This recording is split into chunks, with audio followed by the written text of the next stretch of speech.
nandibadde bakwata mu mikono neŋŋandi bannange muli bulungi nsuubira nti muli bulungi. Omutonzi abaleese yeebazibwe.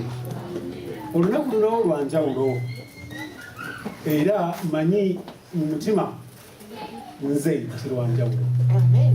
Njagala kufoono nga ntegeera era ng'amanyi nti nammwe mulututte nti lunaku lwa njawulo eri obulamu bwammwe.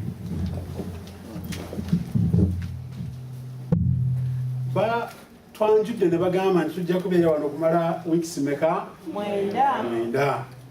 Nga tuyiga, nga tusoma bulungi, nga twekenenya, nga tunoonyereza mu kigambo kyani? Kigambo kya Katonda. Kubanga obudde bwe tulimu, embeera ze tulimu, abatamanyi omusumba akozeseza ekigambo wano nenga nti Mukama yeebazibwe. Yagambye nti amataba we gajja waliwo abaategeera. Sendo bano waliwo abatakola ki? Abatategeera. Enfunda eziwera ebintu bigenze bibaawo mu nsi muno abantu abamu ne batakola ki? Ne batategeera. Kibi nnyo obutategeera. Yesu olunaku lwe yazaalibwa waliwo abakola ki? Abategeera. Sonna abasinga tebakola ki? Tebategeera. Olunaku Yesu lwe yafa waliwo abategeera Yesu akoze ki? Afudde. Naye abalala tebakola ki? Tebategeera. Olunaku omusango ogusemba mu nsi muno bwe gwatandika okusalibwa mu ggulu, omusango ogusooka eriyo abatategeera nti gukoze ki? Gutandise okusalibwa. Omusango ogwokubiri bwe gwatandika mu ggulu era waliwo abatategeera omusango gwokubiri gukoze ki? Gutandise okusalibwa. Era omusango gwokubiri gugenda kugwa nga ate eri abantu abatategedde nti omusango ogusembayo gukoze ki? Guwedde. N'ensi eno egenda kuggwawo ng'eriyo abatategeera nti egenda kukola ki?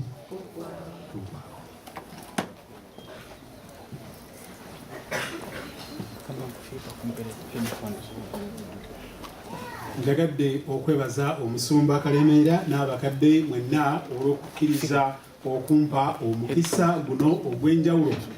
Nze omwonoonyi lukulwe nsobole okujja njogere ku linnya lyani? Ku linnya lya Mukama. Neetwalamu oba neefaananyiriza ng'omukyala oli eyali ku luzzi lwa Yakobo. Yesu n'alyoka amusanga awo n'amugamba nti mpa ku maki? Mpa ku mazzi. Omukyala ono mwonoonyi, ensigo yali emanyi nti yasinga omwonoonyi muki? Mu tawuni yaabwe. Bambi bwe yamala okutegeera nti ono gwayogerako gwayogera naye ani? Yesu Masiya. N'alyoka adduka emisinde n'abagamba nti bannange n'abadde enziruse nga neekwesa musobole obutannaba nti ngenze kukima mazzi naye mujje mulabe omusajja amanye ebyange bimeka byonna. Ne bagamba nti omuntu ono gwe tumanyi ate alina omuntu gwalabye abitegeera bye tumanyi ebiye byonna. Bayibuli egamba nti bonna baakola ki? Bonna baggwayo ne bajja ng'abayise ani? Omwonoonyi lukulwe yabayise.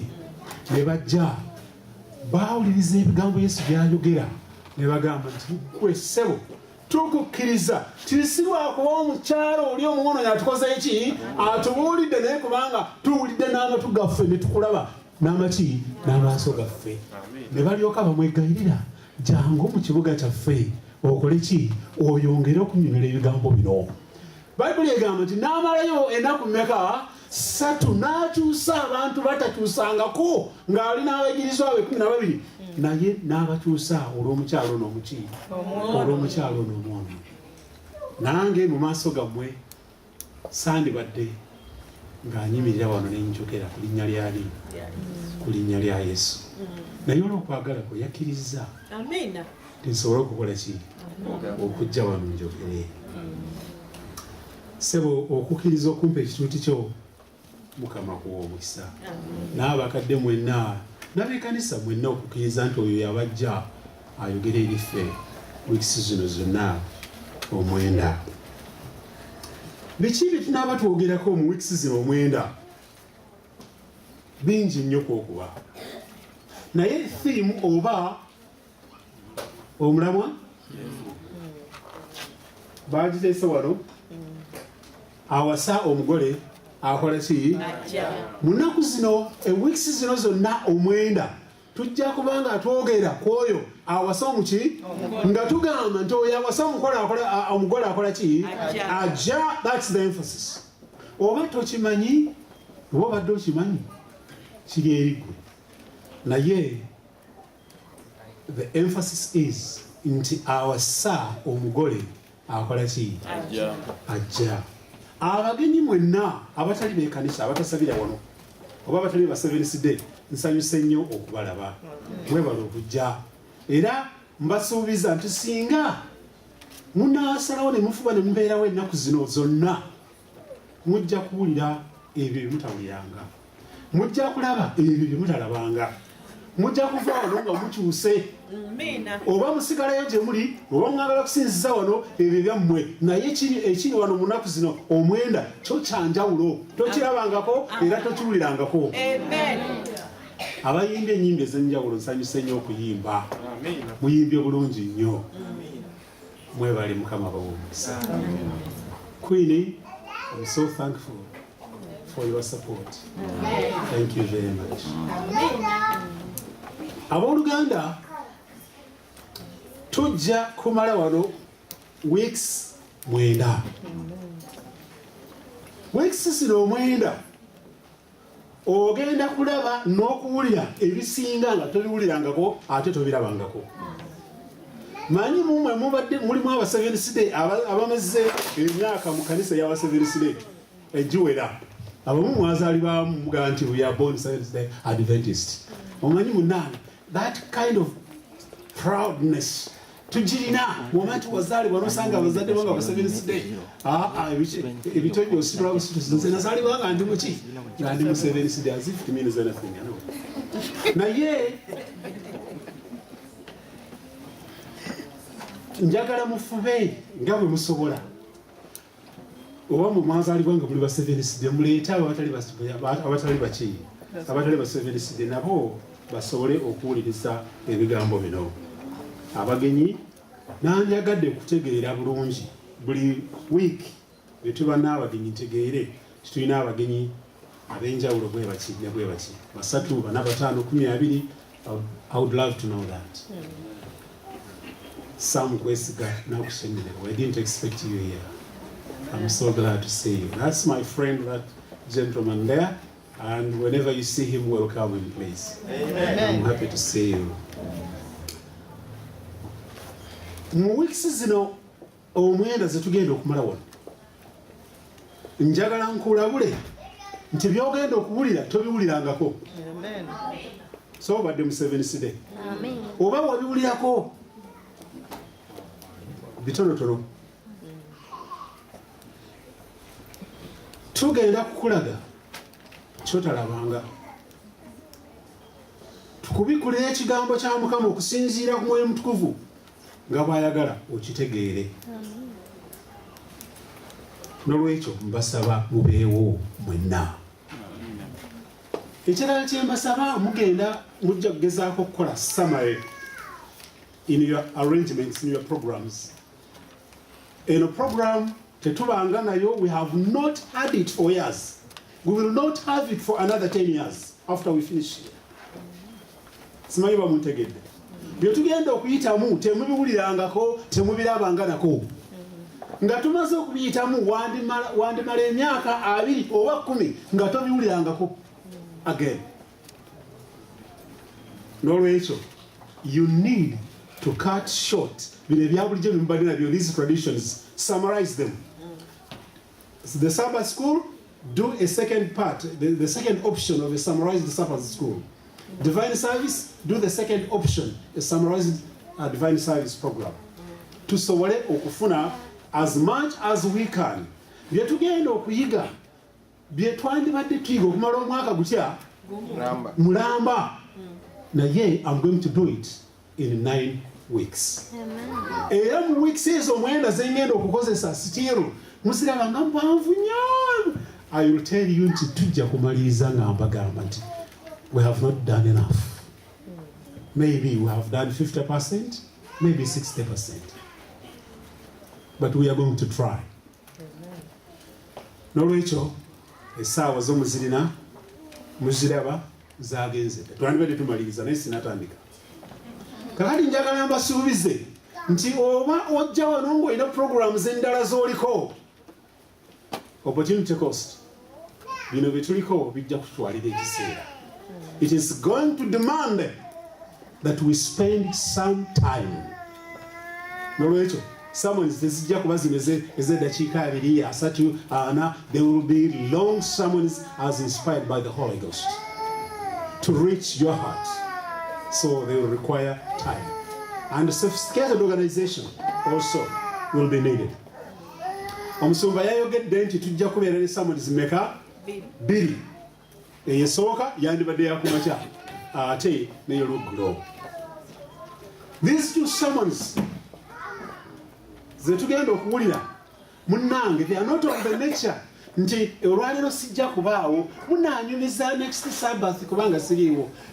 That chance will not be there. Okukunyumiza, they will not explain. You have disconnected the chain of your understanding. Olina okubaawo owulirize from 1 to 9. That is 18 sermons. You have got to listen to them. Osobola okubeera nti oconnectinga bulungi nnyo to the chain of events. Nolwekyo munnange gezaako planning obeewo. Nze nasazeewo nja kubaawo. Amiina. Ekisa kya Mukama nja kubaawo. They will be very challenging. Bijja kuba bya kuyiga, arranged and sent to you by the Holy Ghost, pinpointed accuracy. Now wait, be there to welcome the teachings of the Holy Ghost. Ojja kujja ofube ng'olina ekalaamu n'akatabo. Mujja kubaamu n'ebibuuzo. Wadde jja kuba sabbiiti. Ebibuuzo eby'omwoyo omuki omutukuvu. There will be quizzes and tests. Try to gauge whether you have understood. Okugezaako okulaba oba mwategedde oba tuli bulungi. Nolwekyo beera n'akapapula, era nja kusaba abadiikoni abaliwo abakyala abaami n'abakyala mubeere n'empapula n'ekalaamu ezimala okuwa abagenyi baffe n'ab'ekkanisa abatalina mpapula oba abatalina kalaamu. I will demand that. I want to say it. Okay. Waliwo empapula, waliwo n'ekalaamu. Atalina ng'akima. Is that all right? Yeah.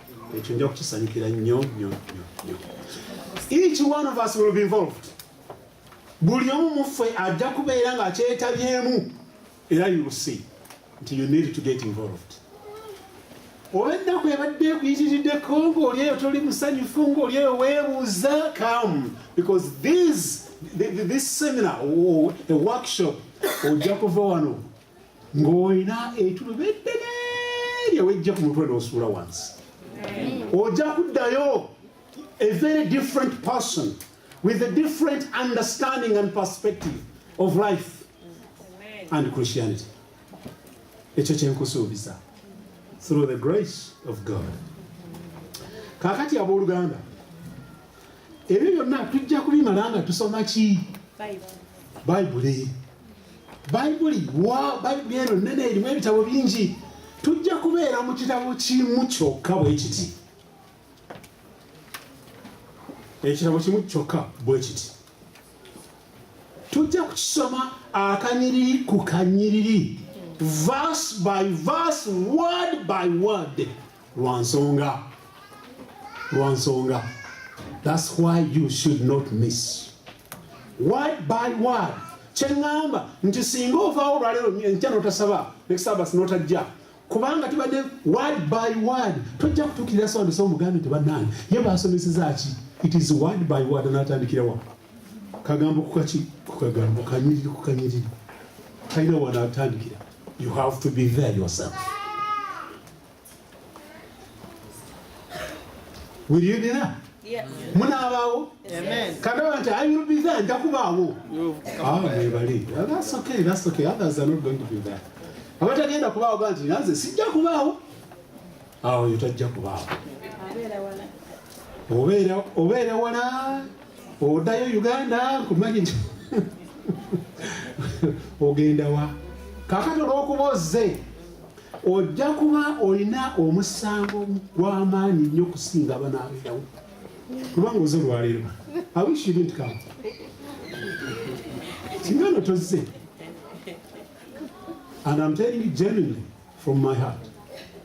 Because olinga akoze oguddewo olwaleero ogenda gulawo bwoti bagenda kubuuza you opened. What happened? Kakati kyogenda okukola ojja kwesanga nti maybe you want to be there really olina ensonga enzito. Fuba abo abanaabeerawo barecordinge, esimu bakuweereze, text message bakuweereze, video bakuweereze, osobole okujjuza byonna by'omesinze. Try. All right. Naye ebyo ebiri recorded nabyo nabyo tujja abaddewo asinga kale naye gezaako ebintu ebifuna. That will be very good. Right. I think it is time. I have warmed up enough. I think it is time for us to start. Tusaana tutandike ekiseera kyekyo. Twatandise n'oluyimba luli olw'ebibiri 200. That will be our theme song starting and finishing. That is the song we will be singing because it resonates with the message. Egenda bulungi n'obubaka bwe tulina olwaleero. N'abalabye nga mutandika okuluyimba nga bulijjo ne muluyimba nga Seventh-day aba bulijjo, the common Adventists. Yeah. Those who sing without attitude in what they are singing. Njagadde nga tugenda okutandika kati tuluyimbe with an attitude. Put attitude in it. Lutandika lutasebo. Nsanyukira ekigambo kino. Omuntu omusanyufu abeera muki? Abeera musanyufu. Kale tandika sebo. Sanyukira ekigambo kino. Kabatuwesewo. Kale katuwe kakiyawo. Tereza mutulabe. 1,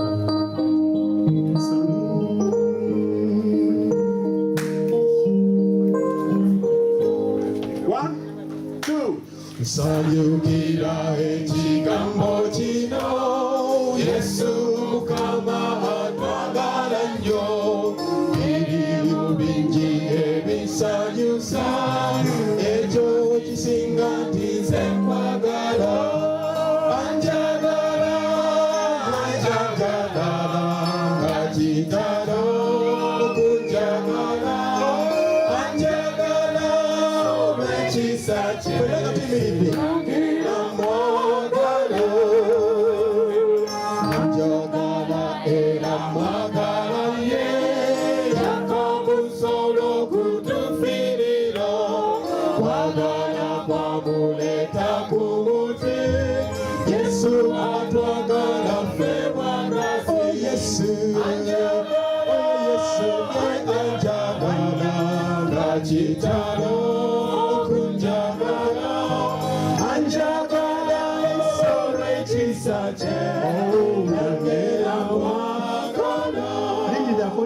Put attitude in it. Mulira mu butuufu nti kyoyogera kyekyo akola ki? 1, 2.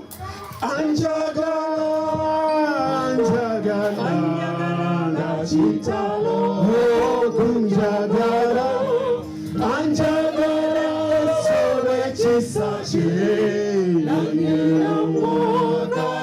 One more time. Abakyala.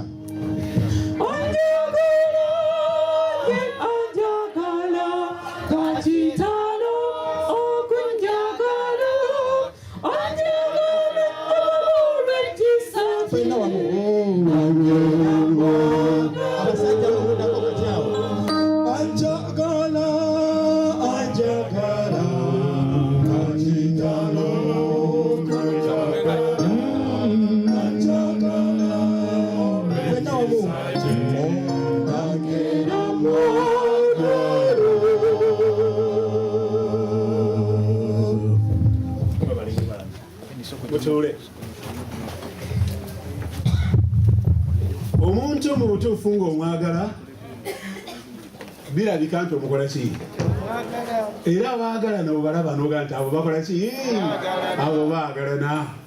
naye bw'atandika abannange omwami wange anjagala omwami wange oteekako question mark nti mulimu akaki akakunkuna eyo munda omwo. So bwe tuyimba nti anjagala alaga nti ddala mukulu mu butuufu okola ki?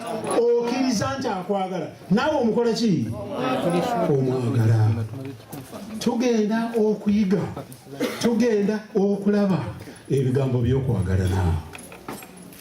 Era samoni yaffe erina omutwe ogugamba nti okutegeera olulimi lw'okukola ki? Lw'okwagala. Okutegeera olulimi lw'okwagala. Tugenda okumala ebiseera bino nga tuyiga ekitabo ky'okwagala. Mu Bayibuli muno mulimu ekitabo kimu kyokka ekiraga okwagala, and that is the book of the Song of Songs. Mulimu ekitabo kye bayita oluyimba mu Luganda. Abalina Bayibuli ez'Oluganda omutwe ogugamba nti oluki? Oluyimba. Oluyimba kyekitabo kyokka ekiri mu Bayibuli ekiraga okwagala okujjudde, ekiraga okwagala kwa Katonda kwayagala engeri gyayagalamu abantu be, engeri gyayagalamu ekkanisa ye. Ekitabo kino njagala owulirize bulungi kubanga samoni eno eri intended okukola introduction, okwanjula kwokka nga tetunakiyingiramu. Tujja kusooka okutegeera biki ebikikwatako tulyoke tukitandike mpola mpola mpola mpola olyoka olaba okwagala okutuufu. The Song of Songs. Emyaka gye namala mu kanisa ey'aba Seventh Day oba gyemazeemu ewera si mitono. Nandibadde nange neebalamu abo bagamba nti nazaalibwa nga ndi muki? Nga ndi mu Seventh Day. Naye musajja nenkula ekisa kya Mukama kumpi neemala emyaka kumpi 4 ng'ekitabo kino tubuulira mu bitabo ebirala byonna. Yatugenda mu lubereberye kuva Luusi, Abalamuzi, Abasekabaka, Zabbuli, Matayo, Luka, kubikkulirwa. Bayibuli ntugikola ki? Netugimalawo. Naye okuwulira samoni ze ziva mu kitabo kino Song of Songs is very rare. Ze samoni okwegamba okyayinza okumala omwaka 2, 3, 4 nga tofunyeeyo mubuulizi ayimiridde nti samoni agiteese kuki? Ku Song of Songs. Ayinza okuyitayo obuyisi. Bwe twali abato nga ntandika okulaba awansooka mu maaso nga bakula nga batandika okunoonya mikwano gyabwe ng'ayagala okuwandika akabaluwa, omanyi gyagenda? Song of Songs. N'alyoka ajjayo obugambo obulungi n'abujjuza mu bbaluwa alyoka afune wayingirira. Era nange nakikolako nga nkyali muto nondeemu abannange oba namutandika nti ono Song of Songs nenkajjayo akanyiriri nenkateekayo netutandikira okwo kwegamba twakitwala nti ekitabo kino kyabakola ki? Abakola ki? Abaagalana. Era osanga mu Valentine muno mwabaddemu abayisaayisanga ennyo bu text message nga muva ludawa mu Song of Songs. Ate ebyembi ne balyoka bagamba nti omusajja eyakiwandiika yalina abakyala bameka? Bangi nnyo 100. Era bw'oba oyagala experience n'abitegeera 1000 si ye mutuufu oyo nga gye tugenda. Naye mutuufu tegwali musango gwaffe. Abaali batukulembera tebaatulaga bukulu bw'ekitabo kino.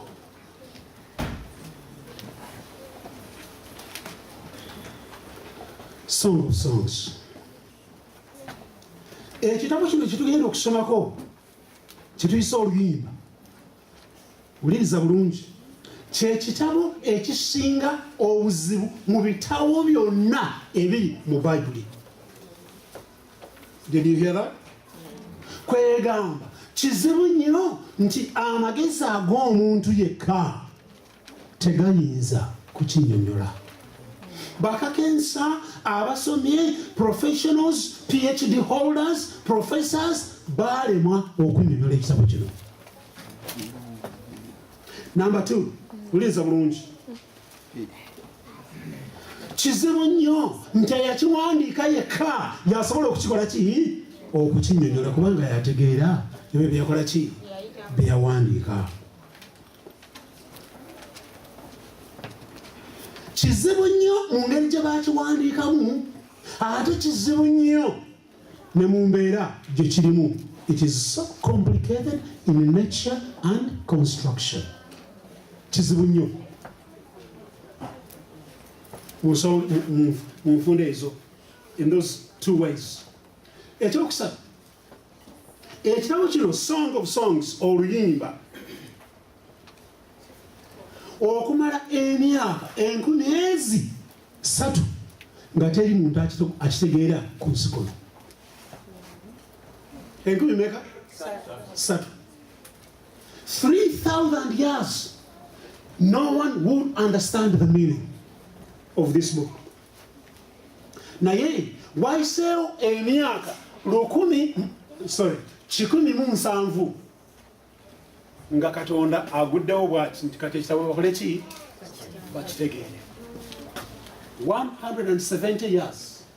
Kwegamba nga kyeŋŋamba nti ekitabo kino batandika oba twatandika abayizi ba Bayibuli okukitegeera in the last 170 years. Lwaki? Nga Mukama Katonda ayagadde nti abo abantu abagenda okubeera mu mbeera ekitabo kino ze kyogerako kabategeere ebyo ebibakwatako, ebikwata ku kitabo n'ebikwata ku Katonda waabwe. Kubanga be bantu abagenda kulimirira mu kiseera eky'oluvannyuma ekitabo kino tekyogerako. Genda ng'owandiika obuntu obwo. Twagezezaako okulaba nti bw'omisinga wano at least ofunira wali. Ne tutegekayo PowerPoint slides osobola okuzigoberera bw'ompuliriza era n'ebiwandiikibwa mu Luzungu nabyo nga bw'obiraba eri. Lwa nsonga nti Oluganda lwenkozesa eri gye naluyigire bamunanika. Ewe obulenzi lwali tetulina kugwayo Museveni n'atugobayo mu lutalo. Nolwekyo osanga nti sijja kuwa ekigambo ekituufu, but by saying the version in English you can find the better understanding in your mind.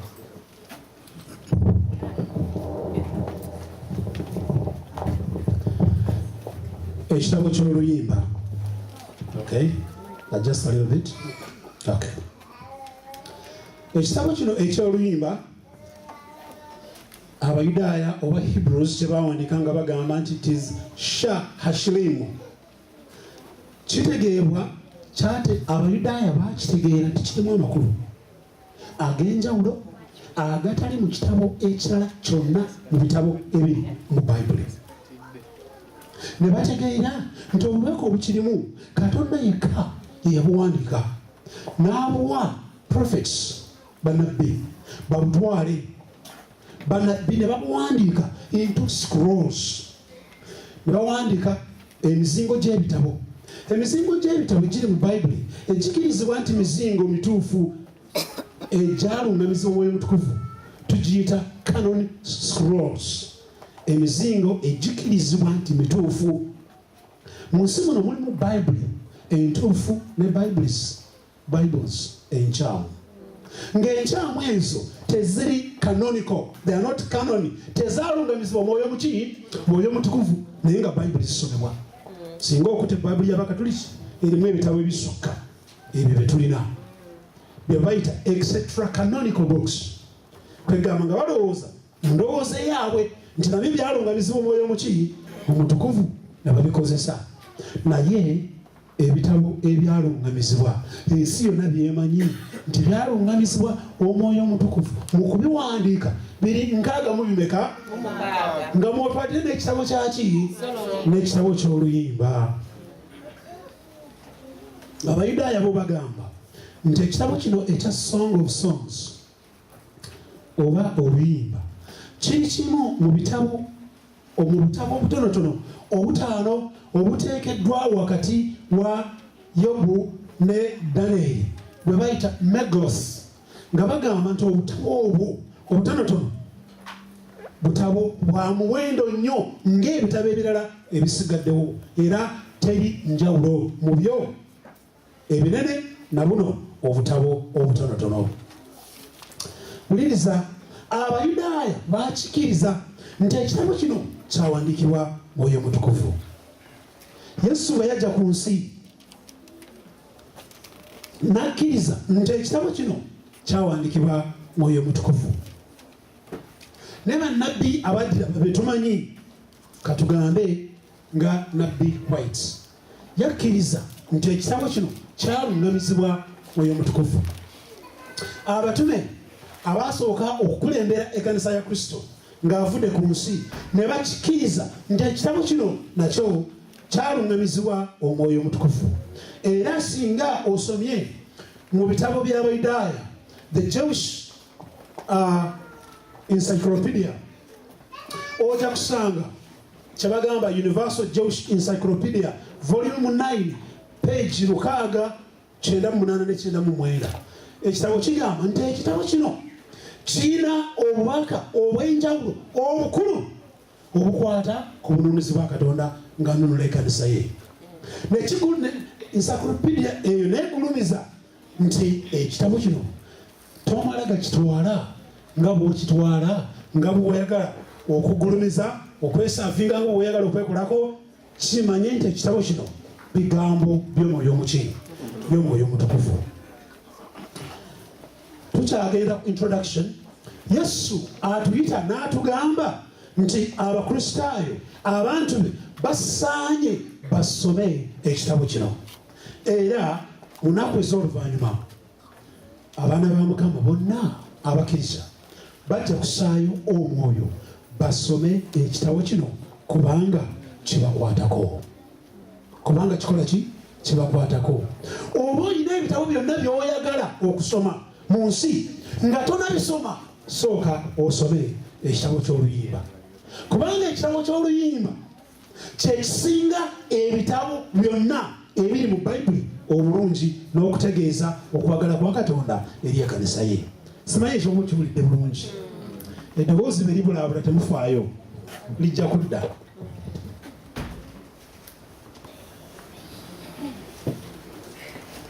Kankidde mu that point nti singa oba oli musomi mulungi owa Bayibuli, osomye olubereberye n'ogitambula mu Bayibuli nga bwe tukola all the books up to Revelation, ekitabo ekibisinga ebyo byonna kiri kimu oluyimba. Era nga tonaba okutegeera luyimba bulungi, totegeera kwagala na bununuzi bwenkanawa bugenda butya. Tomanyi kwagala Katonda engeri gyagalamu ekkanisa ye nga tonaba kusoma kitabo ekyo. Title. Katugende ku title. Jukira nti tuli ku introduction. Njagala nkuwe background. Bwe tunaba tuyingiddeyo ng'omanyi wajje tuvudde wajje tugenda.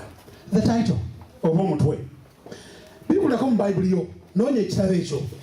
Buli alina Bayibuli agibikule. Bikula Bayibuli yo, bwe mutuuka mugambe nti amiina, ntegeere nti mutuuse. Buli atuuse gamba nti amiina. Amiina. Mwena mutuuse, mwebale nnyo. Singa otunula mu Bayibuli eyange, abalina amaaso agakyalaba obulungi, osomye ki abalaba? Song of Songs. Bameka abalina Bayibuli ezirimu ekigambo ekyo, title nti egamba nti Song of Songs. Waneka omukono gwo. Okay. All right. Mwebale nnyo. Katukwate ku Bayibuli ez'Oluganda zigamba nti oluyimba. Olusinga ennyimba. Nze Bayibuli yange egamba oluyimba. Title. Omukisanzeewo ekyo. Oluyimba. Olusinga ennyimba. Olusinga ennyimba. Okay. Naye bikula page, next page egamba ki? Next page egamba ki? Oluyimba. singa okutte Matayo ojja kusanga nti title ya Matayo eriki eri Matayo. Page eddako egamba nti ki? Eddirako egamba nti ki? Esembayo egamba nti ki? Lwaki eno egamba nti oluyimba olusinga ennyimba page namba 2 egamba nti oluyimba. Oluyimba tuberekera. Kakati there is a problem. Tuzze wano kusoma kigambo kya Mukama. Jjukira, we are going to move word by word, verse by verse. Okay? Now, the title. Ekitabo kino okumanya kyakyankalanya ensi zonna kina interpretations eziwera 30. Era singa ogenze ku internet n'onoonya ojja kusanga so many interpretations. Singa otunuulira abakatoliki nga bakisomamu, they will give their version. Singa otunuulira abayudaaya abaleero abali eri abatali ba Seventh Day, they have their own versions. Pentecostals, their own versions. Lutherans, their own versions. Katudeku title again. There are 2 titles. China emitwe titles. Ebiri. Ng'omutwe ogumu gwalungamizibwa omwoyo omuki omutukuvu, omutwe omulala gwalungamizibwa omwoyo omulala. Did you hear that? One title is for the Holy Ghost. Another title is for another spirit. Which title is right? The Song of Solomon. Oba oluyimba. Nga kyengamba. One title is canon. Omutwe gumu gukirizibwa nti gwalungamizibwa omwoyo omuki omutukuvu. Omutwe omulala tegwalungamizibwa mwoyo muki mwoyo omutukuvu. Kakati bw'oba olina Bayibuli eyo erimu omutwe ogutaalungamizibwa omwoyo omutukuvu, togamba nti ate bannange ate negisuula togisuula. Kasita okitegedde, kasita okoze eki okitegedde. Era simubaliro birahe taito eriwa omwoyo omutukuvu gye yawa. Taito entuufu omwoyo omutukuvu gye yawandiikisa oba gye yaleeta is Shahashlim. Songs ogambye otya? Songs of Solomon. Oyo mmulidde. Shahashlim tekikyusibwa nti Songs of Solomon, kikyusibwa nti oluyimba olusinga ennyimba zonna. Kakati oba olina title eriko nti Songs of Solomon, that is not a canon title. Iyo si title yaweebwa omwoyo omuki omutukuvu. Title yaweebwa mwoyo mulala. Oba olina Bayibuli erimu nti oluyimba olusinga ennyimba. Okay. Singa Bayibuli yegamba buli page ya Bayibuli eyo nti luno lwe luyimba olusinga ki ennyimba, eba ntuufu. Naye bwe yeba egamba nti ekomaawo ebirala n'ebintu oluyimba eba yalekayo ekintu ekirala nga that titles zegenze kuweereza ku pages kuli, they are not canonical. Tezikirizibwa nti that is the right title. Ontegedde? Kakati katugende katuyongeryo mpolampola. Now, lwaki the Song of Songs? Tugende.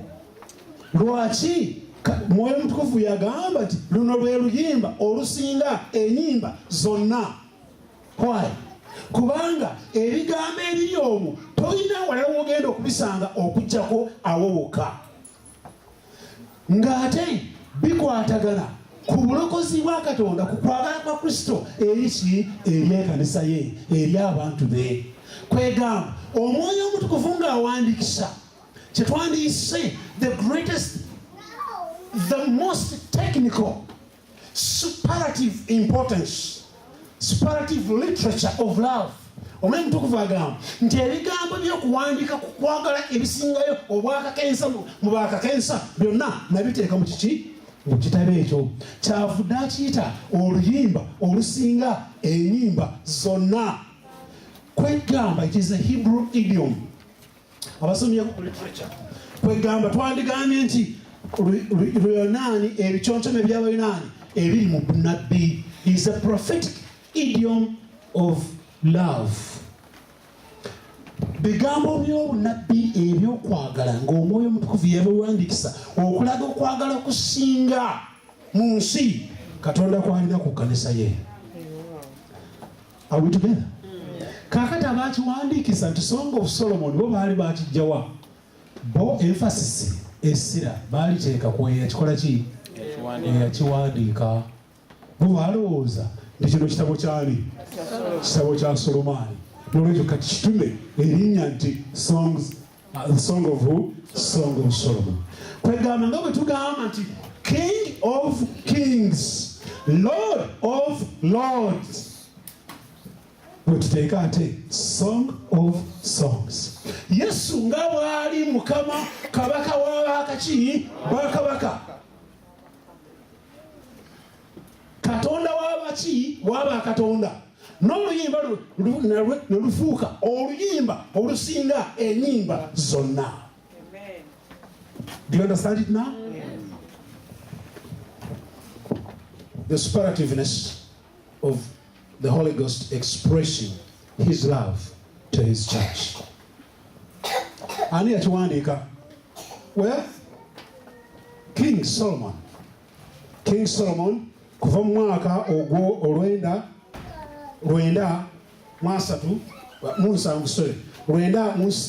mu nsanvu okutuusa 903 BC. Bantu babala badda wansi, badda mabega. Oyo yakiwandiika, that was Pastor Solomon's writing. Simanyi ekyo omukitegere nti yali pastor. Solomon was a pastor, irrespective of having 1,000 wives. Yali muki? Yali musumba. Kiki ekitabo ekidirira ku ekyo? Omubuulizi. Ali yawandiika omubuulizi. Omubuulizi yani si ya musumba, ye Solomon yakiwandiika. So abateekako nti is the Song of Solomon baali bategeeza nti ye yakiwandiika, tebadda tebateeka ssira ku makulu gaakyo. Oyo yakiwandiika was the wisest black man that has ever lived, Solomon. Amen. He was a black man. Amen. Let us go ahead. Let's move on. Historical use. Engeri ekitabo kino kyakozesebwanga kitya era olwaleero kikozesebwa kitya. Okumala emyaka 13 Abayudaaya bo baali bakimanyi nti ekitabo kino kya muwendo era kyalungamizibwa Omwoyo Mutukuvu, era bakikozesanga buli lwe bagendanga ku mikolo egya Passover. Did you hear that? Passover ng'etegeeza ki ku bo? Passover yali ebajjukiza Katonda lwe yajja mu nsi gye baali abaki abaddu, n'aweereza malayika n'ayita pass, n'ayita ku nju zaabwe omwali abaana b'oluki ababereberye, n'azikiriza abaana ababereberye abaali mu nju z'abaki z'Abamisiri. Kwegamba Passover ng'ebajjukiza ekyo. Ekyokubiri, ekitabo kino nga kibajjukiza bwe baayimirira ku Red Sea nga bagamba nti bannange tukole ki? Balaba amagye gakola ki? Gajja okubazikiriza. Mukama n'alyoka akola ki? Agulawo n'akola ekkubo wakati mu maki mu mazzi ne bayitawo. Ekitabo kino kibajjukiza deliverance. Kwegamba ekitabo kino nga bo kibalaga nga ebibi bijjudde mu nsi, okubonaabona, endwadde, unfairness, corruption, ng'amaaso bagasimbye kwani? Kulindirira ani? Messiah. Buli lwe bagendanga ku Passover nga basoma ekitabo kino baakomaawo medda. N'olwaleero mu mayumba gaabwe buli mwaka ku Passover ekitabo kino kye basoma, the book of deliverance. Kakati abooluganda, Sulemaani ono yakiwandiikisa yali atya? Sulemaani yali kifaananyi kya Kristo agenda okukola ki? Agenda okujja. Solomon oba Sulemaani yali type of Christ that was going to come. We are going to see it in front, ahead as we continue. Nolwekyo nga bo okujjuka ebyo byabatuukako.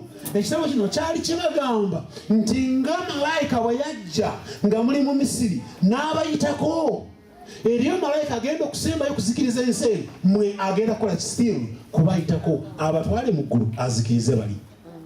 Ng'ekitabo kibagamba nga bwe mwasomoka omugga ku lukalu, amazzi nga gali eno gali eri, mwe ne musomoka ne mugenda, abalabe ne bazikiriramu, nga kigamba nti ku nkomerero y'ensi eno mugenda okusomoka ensi, mugenda mu ggulu, Katonda wammwe azikiriza abo ababalwanyisa. Ng'ekitabo kibagamba nti nga bwe mwalindirira anaabanunula kuva mu bunyage bwe mwalimu mu Misiri, era Masiya Kristo agenda kujja abatwale abajje mu nsi eno ey'ekiki ey'ekibi. Kwe kwali okutegeera kwabwe ku kitabo kino. Ani ali muno mu kitabo kino kyonna? Who is the central figure of this book? The central figure, omuntu ali wakati mu kitabo kino, Kristo. Ng'obubaka obuli wakati bugamba nti Kristo ye musazi w'emisango omutuufu, alaba ebituufu n'ebiki n'ebikyamu, yasala emisango egy'ensonga, yatereeza ebyasoba, ate ye delivera, ye mununuzi. Teri mununuzi mulala okujjako oyo yekka. Katugende mu maaso. What is the theme of the book? Ekitabo kino ddala mu butuufu kyongera ku ki? What is it talking about? What is the theme of the book? The theme, ekyokuyiga ekikulu ekiri omwo kikwata ku Kristo n'ekkanisa ye, nga kigamba nti wadde wanaabawo amayengo aga buli kika okulwanagana, entalo, obunyage, corruption, obulwadde n'okugezaako okusaanyawo ekkanisa ya Mukama, teri n'omu agenda kukikwatako, egenda kuwangula. That is the book. Ekitabo kino kirina engeri gye kyawandiikibwamu. Nga bwe nabagambye nga tutandika, teri muntu wadde asomye atya ayinza okunnyonnyola ekitabo kino mu maanyi ge ag'okutegeera okw'omu bitabo okuva mu classroom. It is the Holy Ghost that makes us understand this book. Kyawandiikibwa mu ngeri hidden messages, imagery, figurative languages. Kyawandiikibwa mu ngeri ey'ebifaananyi ebyekwese ebitasoboka kutegeerwa bulungi nnyo ku mangu ago. Wandibadde obuuza nti ekitabo kino ekirungi nnyo bwe kiti ekyetaagibwa buli omu akitegeere, lwaki ate kyawandiikibwa mu bintu ebikusike nekikwekakwekebwa bwe kityo? Well, ensonga ogenda kugiraba.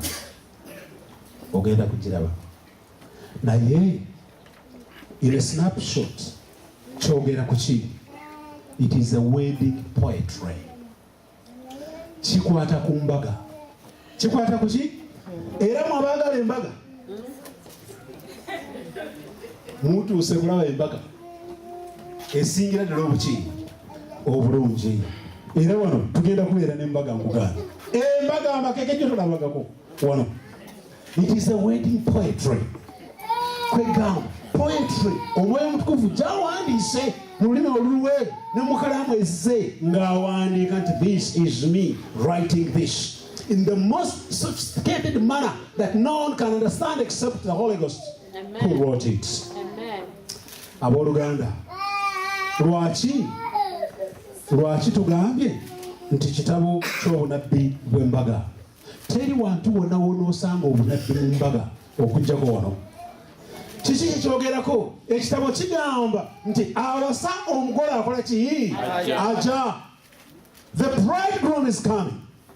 Nti obudde buweddeyo, awasa omugole akola ki? Ajja. Oba okyagala oba tokyagala, time is up. Awasa omugole akola ki? Tugenda okuva mu kitabo kino ng'olabira ddala nti ekiseera kye tulimu kyaki? Kya njawulo era kya nkomerero. You are going to see it and you will see it with your own eyes. No, you will know this is the last time ekiseera kituuse awasa omugole akola ki? Ajja. Ate ekitabo kigamba nti mulabe Sulemaani ng'awasa omugole we. Sulemaani oba Sulemaani oba Sulemaani erinnya lye litegeeza ki? What is the meaning of the name Solomon? Erinnya Sulemaani oba Solomon oba Sulemaani litegeeza the Prince of Peace. Amen. That name you see there. The Prince of Peace is coming to marry his bride. Awasa omugole akola ki? Ajja. Ate awasa ye Sulemaani. Naye si Sulemaani oli kujjako amakulu agali munda yaki y'erinnya. The Prince of Peace. The Prince of Righteousness. Nabagambye nti nja kubabuuza ebibuuzo. Ekyo nakyo tokyerabira tikigenda kujja. Now, what is the mood? Ekitabo kino baakiwandiika mu ngeri ya kika ki? The mood is that of joy. Ey'okusanyuka, celebration, festivities. Kwegamba ekitabo kigamba nti ebiseera bye tulimu abakristaayo abakkiriza Katonda abamwesiga abamumanyi bandibadde mu kiseera ekyokukola ki? Ekyokusanyuka kubanga awasa omugole akola ki? Haleluya, akola ki? He's coming again. Naye otusanga mu nsi nga tuli awo, tuli mu nnaku, baakunyize tebaakusasudde, wasuze ku shifuti, enaku ekuluma n'ojja mu kanisa First University n'ab'emyaka 3-4 bonna baakuladde enkakanyala bano mu maaso n'ogamba what's going on? Because we don't understand awasa omugole akola ki? Wadde ensi ekunyiga nekujeno nekutwala eno sigala ng'otegeera awasa omugole akola ki? Ajja. I have no reason to be unhappy. Wadde ensi enkoze etya n'enyiga n'enkaabya, in my heart I'm a happy man because Jesus is doing what? Awasa omugole akola ki? I have a reason to be happy. I have a reason to be happy.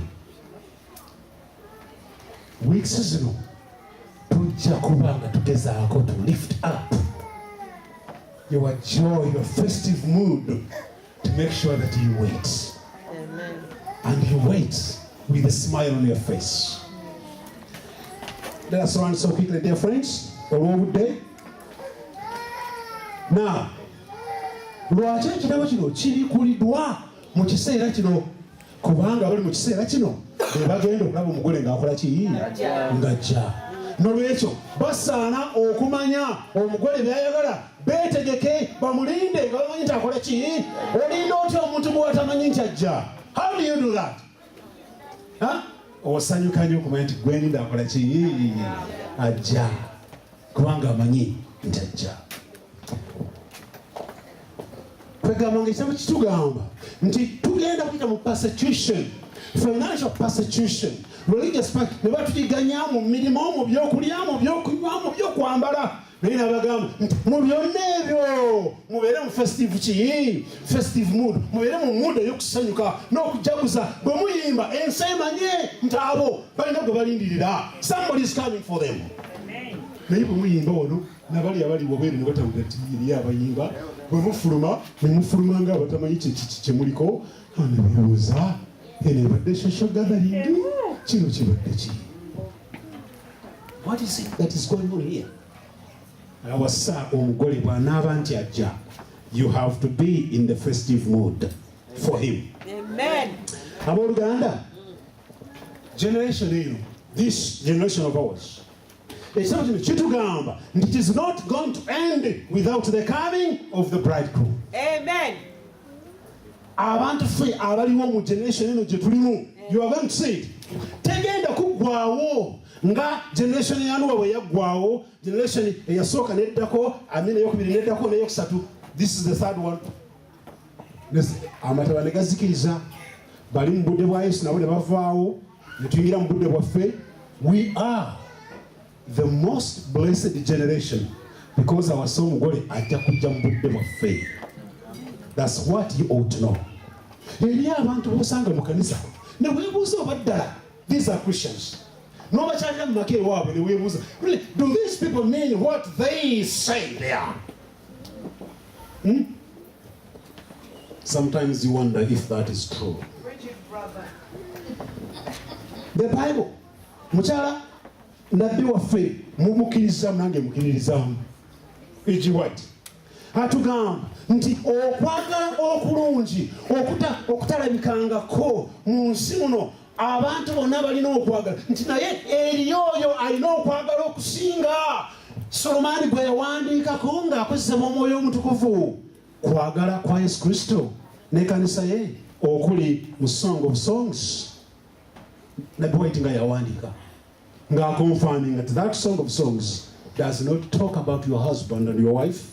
It talks about Jesus Christ and his church. Bw'oba oyagala ebyokubisoma soma Great Controversy page 633 weeyongereyo mu maaso 33, 32, 35 ojja kubisanga akugamba that book is a special book. Now tugenda okukiyitaayitamu era ojja kuva ng'ofuuse kakensa lwansonga si lwa Dr. Tumusime no kubanga omwoyo omutukuvu yakola ki? Yaggulawo mwe abali mu kiseera eky'oluvannyuma mutegeere ebyo byakola ki? Byabaagaza. The Holy Ghost is going to do it. You are going to understand every word and every verse and every line of it. Naye tujja kukozesa amateeka ga sayansa ana gokka. Theologians abali wano munansonyiwa sina kiseera kimala naye I will just show you how we are going to go. Etteeka erisooka kyendiko the science of rightfully interpretation of the Bible.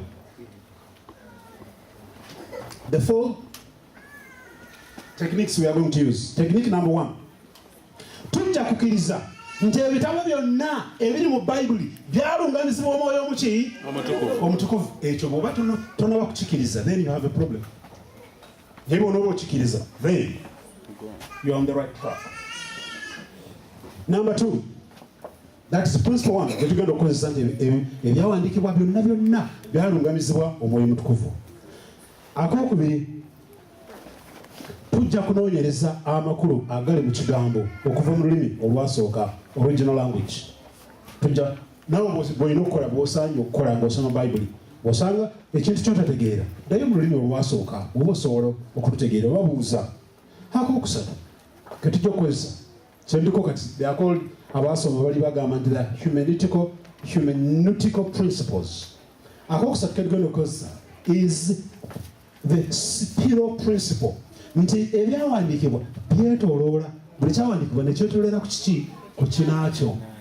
Ekyawandiikibwa nekyetoolera, that is a spiral principle. Buli kyawandiikibwa kyetooloola nekyetoolera ku kinaakyo n'olyoka ofuna amazima agajjudde. What they call in English the humanitical spiral principle.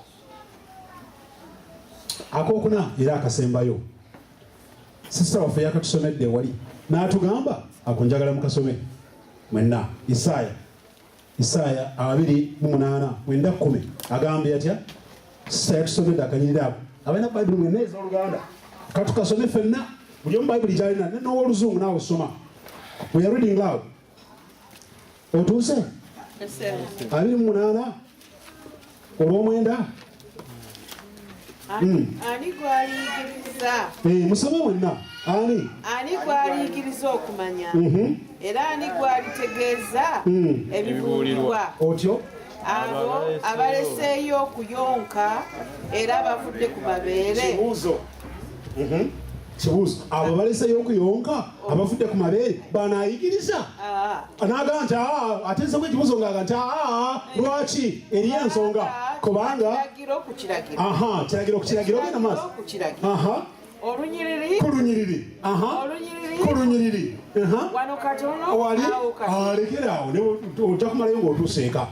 That is the principle we are using. Wano katono akanyiriri ku kanyiriri wano chapter oli chapter n'olyoka otegeera amaki n'olyoka otegeera amazima. Abamu tukwata Bayibuli n'otuuka kano nti bannange kano nga sikategeera Bayibuli n'ogiteekaawo. No, Bayibuli ekugambye wano katono wali katono akanyiriri na wana akanyiriri esuula emu wano esuula endala wano ng'ofuna amaki ng'ofuna amazima.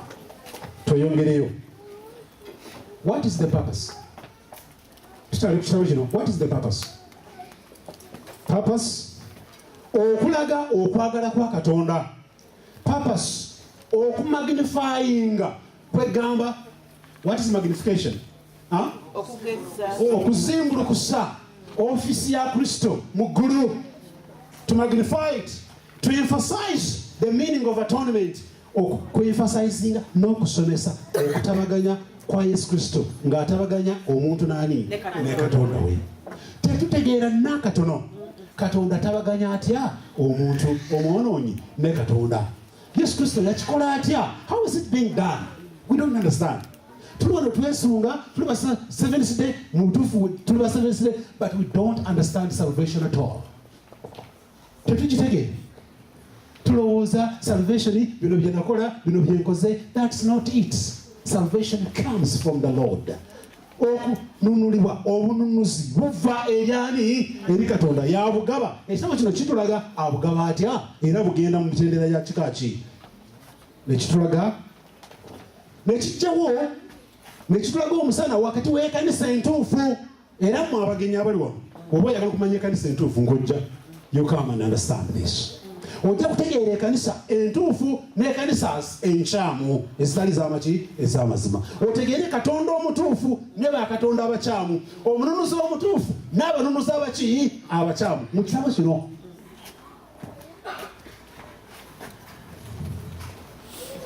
olulimi lwakukweka. Omanyi lwaki Katonda akweka ebintu? Wabaawo Katonda lwakweka ebintu kubanga amanyi nti eriyo abantu abatafaayo. They don't care. So why should they know if they don't care? Katonda bwati ayagala bali abafaayo bebaba bategeera amaki amazima kubanga bakola ki bafaayo banoonyereza. Kubanga Bayibuli egamba bw'olaga amagezi g'omusirusiru naawe ng'akufuula muki ng'akufuula ng'omusiru. Ako nako ka principle kategeera. Bw'olaba omuntu ng'oyagala omuwa amagezi yeefuula ow'amagezi ennyo ng'amagezi g'okola ki osibako. He's not ready for that truth, so don't waste it. Yesu baamubuuza nti naye Yesu lwaki ggwe abantu oyogerera mu ki mu ngeri abagande kubanga mmwe ebyammwe muli baana ba buki ba bwakabaka naye bano baana bakukola ki bakubula. Siyinza kumala biseera byange nga mbalaga buli kimu directly. Abaana b'obwakabaka banoonyereza bikwata ku ki ku bwakabaka. The problem with the church, we don't seek, we don't look, we don't search at all. We are comfortable. Omusumba ajja tuyigirize, omusumba Kalemeera amanya kuyigiriza.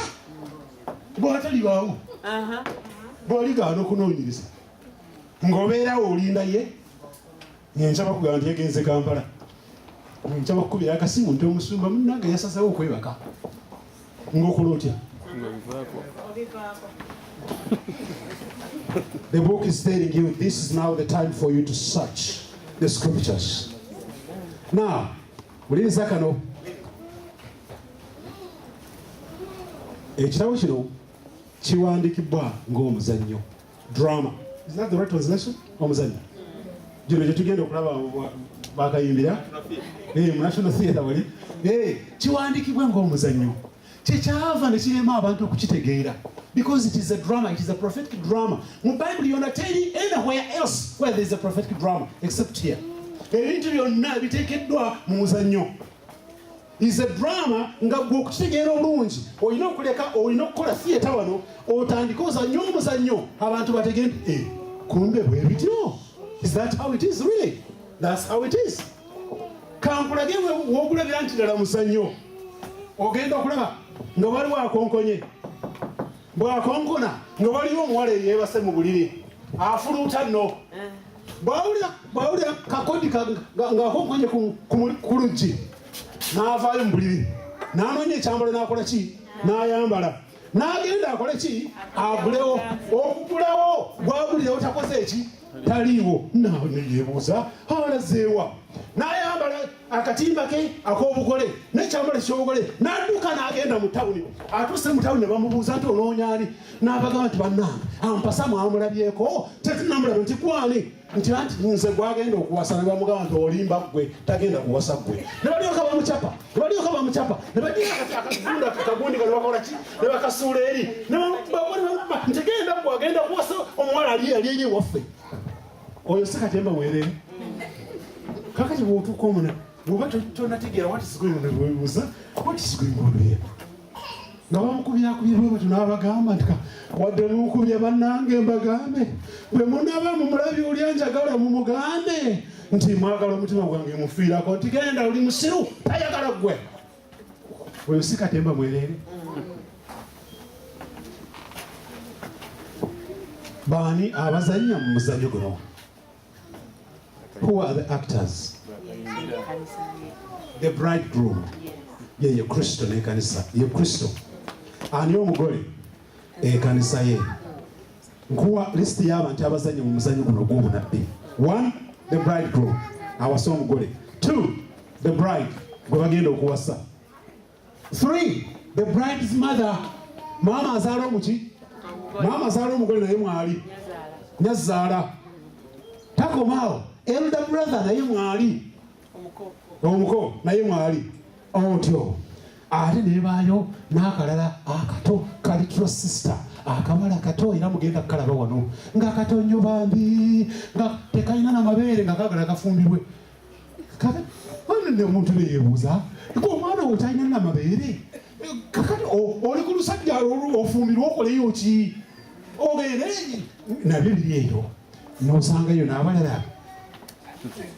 The bridesmaids nabo bali awo era mugenda kubalaba. Ojja kulabayo n'abalala the virgins abo abatalabangako ku musajja yenna yona bali awo basimbya lunyiriri oba muno mwe bali simanyi na tugenda kubalaba. Kakati ojja kulabayo ate ne watchmen abapoliisi awo bebakwata omuwala ono abadde anoonya boyfriend we oba amuwasa ne bamukuba abapoliisi abo boolaba. Ojja kulabayo ate n'abasajja ab'amagye oba abasirikale 6 nabo bali eyo. Tukyali ku actors with this prophetic drama. Ojja kuwulirayo ate mu ebyo owulirayo ka music akasengefu music choruses mpola okutwala n'okwebaka n'ogamba bannange eryembaga. Those are the actors in the Song of Songs. Size kirimu enyiriri 117. Ekitabo ekyo kirimu enyiriri 117. Naye buli lunyiriri wuliriza kino buli lunyiriri lukwata ku byafaayo by'ekanisa. Did you hear that?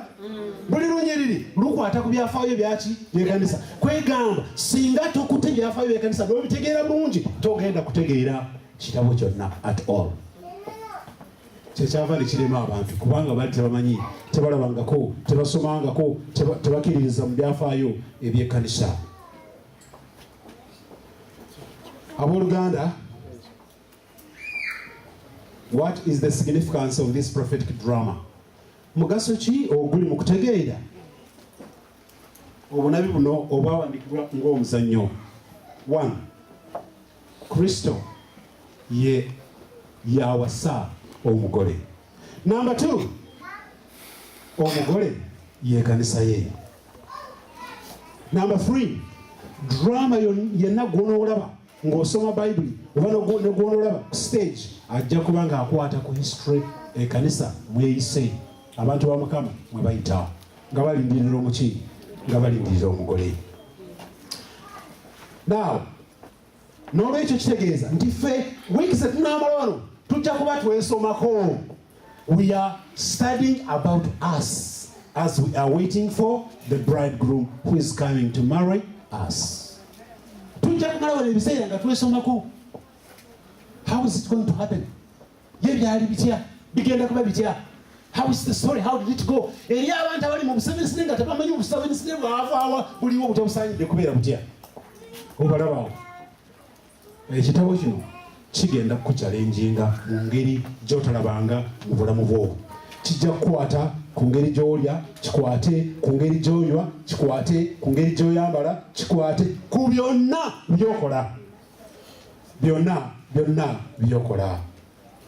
Ekitabo kino kijja nga kina omulamwa ogugamba nti akaseera katuuse okukuba omulanga ogw'omwanguka, kubanga wasa omugole akola ki? Ajja. Ng'omulanga ogwo gwakubibwa olwode naye nga gugenda kuddibwamu. The midnight cry. The book is about the midnight cry, the last warning of the entire world. Kikwata kukulabula okusembayo okwensi yonna, the midnight cry. And that midnight cry involves you. Okukaaba okwo, okuyita okwo, okusembayo naawe kukukwatiramu. Ng'olina okusalawo oba onooyita mikwano gyo, ab'eŋŋanda zo, omwami n'omukyala n'abaana abakyali wabweru. Kubanga the time is coming, the bridegroom is coming, and the probation time is getting over. That is what the book is telling you. Tubeerawo mu kanisa ne tukola bye tukoze, ne tupulaninga, ne tuzimba, ne tukula, ne tuwasa, ne tuwasibwa, ne twerabira.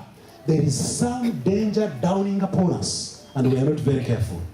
Tuli ku shifts tukola, n'oli okulaba abantu abakyala abambaza abaami abambazi mu kanisa, ne lero do they understand what they are doing? Do they? Sometimes you don't. Find a relationship, a resonance between what we believe and what we do. And that is not fair to the world that is not yet saved. Nolwekyo abooluganda, okuva mu kitabo kino ekirimu obubaka obugamba nti banange, behold the bridegroom is coming. Mutunule mulabe awasa omugole akola ki? Ajja. That is a message that is calling you. Engeri gy'obadde weeyisaamu n'omukyala wo n'abaana bo n'omwami wo n'ab'eŋŋanda zo, gy'okolera gy'osiiba, engeri gy'olyamu gy'oyambalamu, engeri gye weeyisaamu gy'otambuliramu, by'owulira by'olya by'onywa. This book is going to reveal strange things that you never knew before. Nolwekyo abooluganda, who is the hero of the Song of Songs? Buli muzannyo gubeeramu nani? The hero oba main actor is Jesus Christ. Is Jesus Christ. And who is the heroine? Ani omukyala? Ekkanisa. Ekkanisa yeyimiriddewo mu kifo ekyo ekya heroine. Oba, and in some parts, virgins, you and me. Kakati nayogeddeko ekigambo nembagamba nti Suleiman oba Solomon was a type, yali kifaananyi nga kiraga nti byonna byakoze mu imagery, in figurative language, biraga Yesu byagenda okukola ki? Byagenda okukola ng'ozzeemu empisa z'embi ziteeke wali, tezikwatagana n'ebyo Yesu byagenda okukola. But I want now to show you a few things about how Solomon and Jesus Christ, how one becomes the type and the other one is, how one becomes an image and the other one is the real one. Number one, Solomon yazimba obwakabaka bwe. He built his throne. Ekyongo kyagadde, it is 1 Kings, tetujja kusomayo essula y'okubiri olunyiriri olw'12, ndowooza wakasirayidi yakafunye ajja kubalaga. Naye bodda ku sayidi ya Kristo ate n'osanga nti ne Kristo ajja kuba n'obufuzi, obufuzi bwe obutalikola ki? Obutaligwawo. Kirirako wansi olabe. Yali musajja w'amaanyi, omugezigezi, tebangayo muntu yenna mugezi ng'ani? Nga Sulemaani. Genda ku Yesu olabe, abantu ne beewuunya, amagezi ge gano agayitiridde gano yagajja wa? Ng'asiimibwa abantu nani? Ne Katonda. Gendako wansi.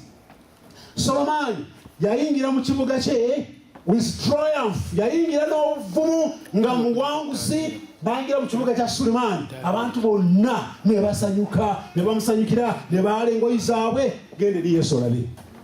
Yesu bw'atyo n'ayingira nga balidde ensansa ludda wansi. Gendako wansi tulabe. Sulemaani yalina ennyumba nnene nnyo. Gendako eri Yesu olabe kyagamba. Naye alizimba ennyumba ye enene. Ekyawo kibawe kiri awo. Sulemaani ekirala ak'omukaaga yalina ba officers ab'amaanyi 12. Yesu ng'ayina abatume bameka 12.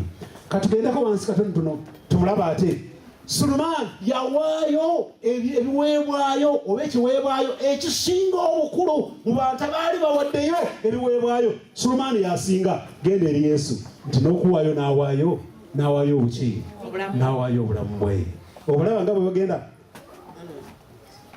Katugende wansi ekisembayo ekyomunaana si ekisembayo ak'omunaana nti yali musuubuzi. Yali musuubuzi w'amaanyi nnyo. Oluusi ndwana n'abaseventisida bano boolaba. Tulina ebintu bye tutuukamu nga tetutegeera bye tugamba. Sulemaani was the greatest merchant. Yali musuubuzi asingayo obuki? Obulungi ow'amaanyi mu nsi. Ng'asuubula kino nakiri gold, silver, timber, this and that and that. Ng'aleeta bwe n'afuuka omugagga. Abantu bana nga bagenda kola ki? Kulaba obugagga bwe. Kubanga yali musuubuzi ow'amaanyi ag'enjawulo. Bw'ogenda mu kanisa tukoleyo kano bannange ka project. Ffe kanisa tetukola bya busuubuzi. Musinga Sulemaani. Tukoleyo kano kanisa bannange ye naye egenda mu business. Genda eri Yesu. N'abagamba nti nange Yesu ndi muntu akola ki? Ebyobusuubuzi. Come and buy. From who? From me. We need to understand what we are talking about. Sulemaani yakolanga ebyobusuubuzi n'afuuka the greatest merchant. Si byakubba ebyokukola obusuubuzi obuli clean n'oteekamu amagoba agakola ki? Agasaanira. N'olyoka weebuuza oba mwe ekanisa temukola bya busuubuzi. Bameka mumwe abasuubula abalina amaduuka abalina projects. Nina aka project, nina enkoko, nina edduuka. Ate oli luddawa? Otudde wano mu kanisa nkubuuza ekibuuzo. What is the church? Oba ng'osobola okugenda emuwo n'okola business. Oli n'akola, Kalemera n'akola, ono mwami n'akola, n'omukyala bali mu business. Bali Dubai, bali Kenya, bali eno, bali eri, bali mu business. Naye bwe bajja mu kanisa tebakola ki? Ne mbabuuza ekibuuzo. What is the church then? Ekanisa gwe buzimbe guno oba mmwe abakola ekanisa? Mmwe bye mutakola wano n'eri mukyala ewammwe temukola ki? Temubikola. Bye mukola eri ewammwe bwe mujja wano nawe mubikole ki? Mubikole. You need to change. You need a savior. Kyova olaba abantu baffe obukristaayo babwambala ku Saturday. N'alyoka akukubira suuti. Ku Saturday alina ekitali ekya Sabbiiti no. Alina ekanzu ya Sabbiiti n'eggomesi ya Sabbiiti ne suuti ya Sabbiiti. Genda omusange ku street Exod Focus omulabe. Musange eri Burning Ham olabe engeri gye yambaddemu. Sabbiiti bwetuuka nti nina okujjukira obukristaayo obwo. Ojja kwesanga wano. You are not a virgin. Ebisibe byandese naye abooluganda ngezezaako kamaliriza na kino. Ngezezaako kubawa introduction gyensuubira nti bwe tunaaba tuyingidde mu kitabo olweggulo ojja kulaba ng'ofunye akasana akakuyambako kubitegeera. The bride mother bwe ngenda okumaliriza naye ani azaala omugole? Ani azaala omugole? Njagala owulirize totabulatabula bintu. Eriyo omugole, eriyo n'azaala omuki? N'azaala omugole. Mubona bbe oba nyazaala. Mubona bbe omukazi omulungi ayimiriddewo ku kafaananyi kaki? K'ekkanisa. Tokeerabirako. N'olwekyo tubuuza kanisa ki wano ezaala ekkanisa? Ako kawulidde? Tekabatabula nga tutuuseeyo. Ekkanisa ezaala ekkanisa. Ekitegeeza wandisangayo abagole bameka? Naye ng'omugole omu yazaala omuki? Yazaala omugole oli omulala gwe tugenda okulaba. Nolwekyo njagala obiwulirize bulungi obyawule. Mu Revelation bw'osinga osomye mu kubikulirwa gye tutadde okugenda bamuyita mother of the man child. Okawulidde? Mother of the man child, mother of the remnant seed. Kakwatako bulungi. Eriyo maama azaala ensigo eri eyakola ki eyasigalawo tujakasangayo tebikutabula ng'otuuse ku nnyiriri ezo. Now bw'ogenda mu Magalatiya n'osomayo bulungi n'oza ssuula ya 4 olunyiriri lwa 26 ajja kugamba 26 agamba mboseeko ekintu kimu naye oyo agamba Isaiah bw'ogenda mu Isaiah agamba nti Jerusalem is our mother. Bw'ogenda mu Magalatiya n'agamba nti Yerusalemu nyaffe. Nolwekyo azaala ffe virgins azaala ffe ekanisa is the universal church Jerusalem. Understand that properly. Omanyi stand byakola ogenda n'owulira Universal Catholic Church, Universal Catholic Church, towulirangayo Universal Jerusalem Church. Naye ekintu okubeera universal kitegeeza nti kyaliwo ng'ensi yakatondebwa. Kubanga bw'ogamba nti the Roman Catholic Church is the universal church, abaali mu mirembe obwa Roma nga tebuliiwo, they don't belong to that. Pastor, muntegedde? Is that so philosophical? Bw'ogamba nti Roman Catholic Church is the universal church, oba otegeeza nti abaaliwo mu mirembe nga Roman Catholic Church teriiwo, they don't belong to the universal church. Universal church eteekwa okuba nti yaliwo ng'eteekamu n'omuntu eyasooka mu nsi. Abo bonna bajja nga bazaalibwa nga bafa bonna, they are members of the universal church. Are you getting me? Yeah. Nolwekyo Jerusalem becomes our mother because yezaala Abayudaaya ate yezaala naffe abatali Bayudaaya nga tuli Bayudaaya mu ki mu mwoyo.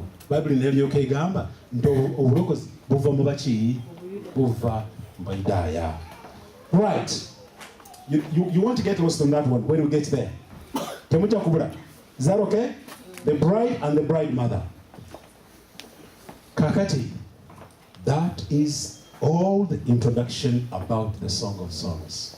Ebyo byanjula ebinyonyola ekitabo ekyo oluyimba olusinga ennyimba zonna. Tujja kuba n'ebibuuzo ebya buli kika tugenda kubiddamu. Naye nga bw'obaddewo ng'owuliriza this introduction, did you find the book challenging? Mm-hmm. Did you? Mm-hmm. Did you hear anything new? Mm-hmm. Are you worried? Mutiddemu? Waliwo atidde? Nedda. Mbasaba munywere. Olweggulo tugenda kutandika ekitabo kino ekisinga obulungi obuwoomi bw'omukwano guli wakati wa Kristo n'ekkanisa ye. Naye nga tutandika sermons zino, teachings zino, ndowooza okirabye nti they are very challenging. They are going to be very challenging. They are going to very entertaining, very beautiful. Kubanga we are trading.